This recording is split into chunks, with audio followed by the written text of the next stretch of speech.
The Avengers issue 2 find the team surrounding the black hole, having Wanda seal it off with her powers. The black hole suddenly collapses and Captain Marvel returns with the body of Kang the Conqueror. In Mexico City later on, Black Panther races across the rooftops towards the site of a Hydra attack, where the terrorists claim to be in possession of a death spore bioweapon and are demanding that Hydra leadership be released from prison or they'll set it off. The Hydra soldiers, however, know that once they get their ransom, they'll set the spores off anyway to show they mean business. Black Panther smashes into the room, taking down the leader as he asks the men what happens when they mess with the Avengers. He takes all of the terrorists down, telling the Avengers that it was just like he said it would be and 50 more people were saved. Carol reminds T'Challa that this is not a competition, and T'Challa knows it's not, but if it was, he would be winning. In the past, the injured Kang tells Carol that he has been waiting for her, knowing that this space-time distortion of the black hole would bring her to him. He refuses to die until she hears what he has to say, reminding Carol to call him the Conqueror, but Carol wonders why he thinks she will listen to him, since it's like he said, he is a conqueror, and has been warring with the Avengers since even Steve Rogers was the new guy on the team. Kang thinks that he can make it worth her time as Carol isn't interested in any money. Kang shows her that this is the only currency she respects, human lives, revealing a blood-stained piece of paper as he tells her that she can have this on good faith and can use it to save 1,000 people in the next 24 hours.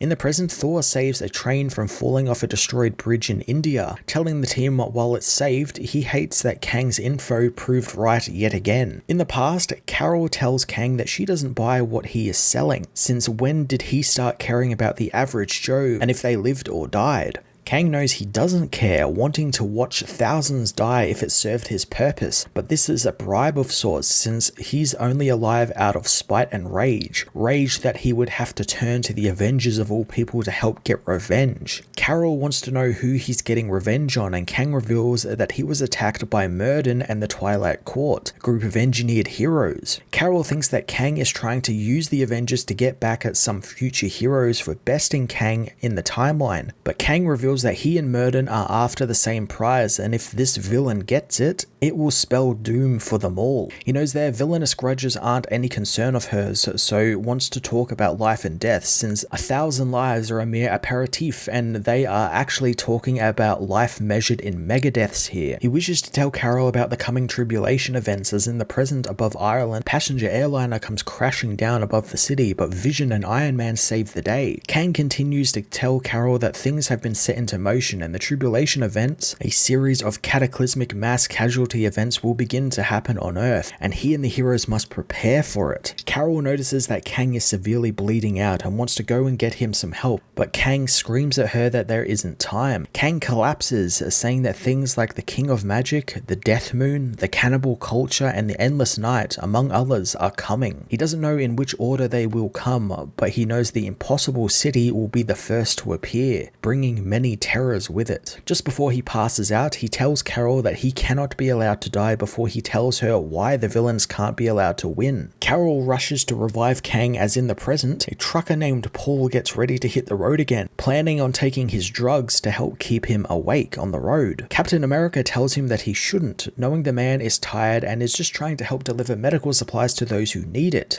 But if Paul takes those pills and gets behind the wheel, he won't help anyone since he falls asleep just for a moment. But in that moment, he ends up crossing into oncoming traffic, killing himself and 43 people in the bus he strikes. Paul tells Sam that the people are counting on him to get to the hospitals in Columbus, and Sam understands, which is why he's going to sleep while the hero drives the truck. Paul is surprised that Cap knows how to drive a truck, and Sam reveals that he did put himself through college, finding a prime mover is easier to drive than a Quinjet. He reminds Paul that as the driver, he gets to pick the music, hoping that Paul likes himself some Marvin Gaye, and luckily Paul does. In New York at the Jarvis Lounge, Thor returns to Scarlet Witch victorious in his mission. Wanda notes with the Avengers combined saves, it totals out to 1,000 prevented deaths. Thor congratulates Wanda as well, as her portals aided them in getting to the locations quickly. Wanda wants to find a better transportation solution though, since since acting as a concierge when she is needed in the field is a poor use of resources. Thor agrees with her, thinking maybe they could use the Bifrost for some help. He asks about Captain Marvel, who has been coordinating the missions from the base, but when she isn't, she has been keeping an eye on Kang, who is currently in a deep coma in the medical wing. Wanda knows that Carol is waiting for Kang to finish his story before the stories finish them, as above Earth, the impossible city drops out of warp, heralding the first of the tribulation events.